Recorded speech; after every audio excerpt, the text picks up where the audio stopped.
On June 15th, we have the demo for Nexon's Embers of the Uncrowned on Steam. This is a game that garnered a lot of attention in the MMO space last month, not only from its gameplay trailers, but also from their Twitter posts where they dropped a ton of information about their game, saying, well, pretty much all the right things, like monetization, not being pay to win at all. And the gameplay actually looks pretty decent as far as we can see. It's an isometric action combat game that looks kind of similar to Lost Ark, but under a dark fantasy theme. However, there's been talk circulating that this is actually just a relaunch of one of Nexon's mobile games because of a tweet my friend Nico Too Low posted. So I looked into it myself, and here's what I gathered. First of all, the game Nico is referring to is indeed a mobile PC cross-platform MMO called Prasia, which translates to Prasia Chronicles. This is very clearly one of those mobile MMOs that happens to have a PC client. I mean, not only does Prasia have auto combat, but it quite literally doubled down on it by emphasizing it as one of its core features of the game. So is it the same game? After a deeper look, I actually don't think it is, and if I had to guess, I think it's based off of the Prasia IP and lore, but not specifically Prasia Chronicles, or a completely rehauled version of Prasia Chronicles to the point where it's pretty much a completely different game. I could be completely wrong here, but here's how I came to this conclusion.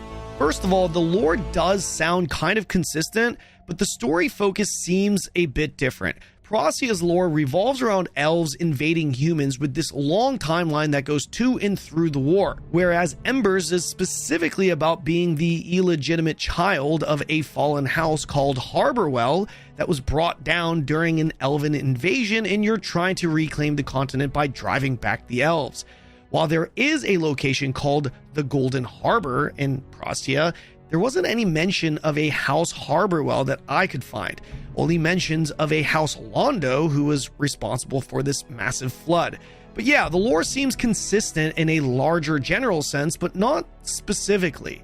To me, it kind of seems like Embers could be a part of this timeline, but a more specific segment within it, if that makes sense.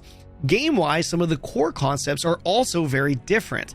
According to the Embers team's Twitter post, this is a game that has zero pay to win and zero auto combat, for example, whereas one of Prasia's core features revolves around the convenience of auto. Another major difference is the UI, which is probably the single most noticeable thing. The PC client for Prasia is pretty much a one-to-one carbon copy of all other KR mobile MMOs that are ported to PC, whereas Embers is entirely different, not even close to the Prasia UI. The big differences, though, are the classes that also just don't match up. I checked out the website, and the classes definitely share a similar theme, but they're not the same when you look at them closer. Let's take the Executioner, for example. According to Embers, this class is a tankier, heavy armor, two-handed axe class that revolves around a rage builder that puts you in a fury state. This class also revolves around two elements, physical and fire. The class showcase show exactly what's described. In Prasia, there are only two classes that could come close to this thematically. The first being Barbarian. In Prasia, the Barbarian wields a two-handed spear and has this cold spirit wolf theme thing going on, so not Executioner. The only other class that could come close to Executioner would be the Enforcer, which is the full tank class in Prasia.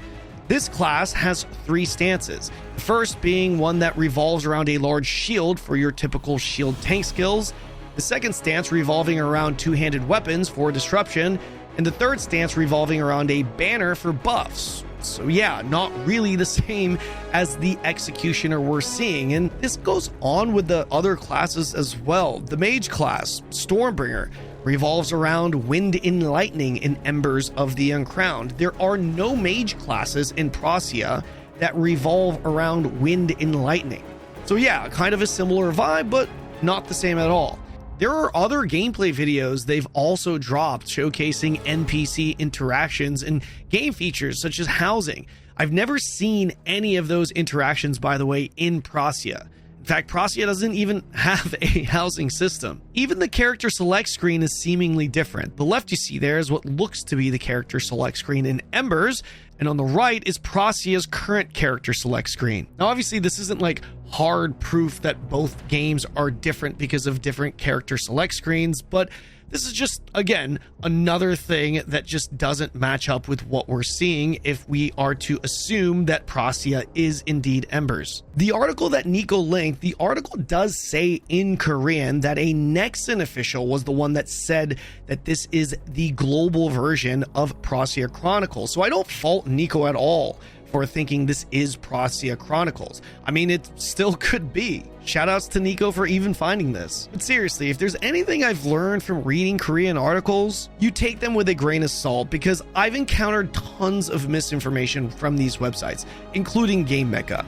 I'm pretty sure this is the same site, by the way, that published an article saying that the second optional sub in Ion 2 was the battle pass, causing some people to call me out and saying I was spreading misinformation and saying that there were 2 optional subs plus a battle pass.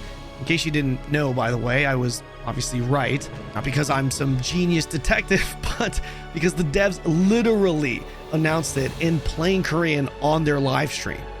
Now, to be clear, I'm not trying to discredit anyone or anything here. It's entirely possible that Embers is indeed Prasia Chronicles, and this Game Mecha reporter is 100% correct. There's tons of info that's also correct on this website too. I'm just saying, don't take these Korean articles as scripture. Always rely on official statements from the game companies themselves, and I have not found a single confirmation from Nexon confirming that this is Prasia Chronicles. TLDR, I think it's more likely that this is an entirely different version of Prasia, but within the Prasia world, specifically for the Western audience, or a new IP that used the Prasia world as its foundation, similar to how Throne and Liberty did with Lineage. It's also entirely possible that this could be Prasia Chronicles, but re-engineered a bit to be more PC-like for the global audience. Either way, we're all going to find out what Embers of the Uncrowned is really all about in just a couple of weeks on Steam. On one final side note, I do want to mention that this game reeks of AI. The game does disclose it on Steam, to be fair, but yeah, the voice acting and all the videos, they scream AI to me. I'm definitely going to keep my expectations in check on this one, especially because of the mobile flair that this game also has, which, by the way, I think that contributes to the whole Embers is Prasia overlap. I mean, it certainly does look like that overlap exists, at least to a certain degree. Anyways, let me know your thoughts on Embers in the comment section below. Don't forget to follow me on Twitch, my main platform where I'm streaming MMO content daily, and I'll see you guys in the next video.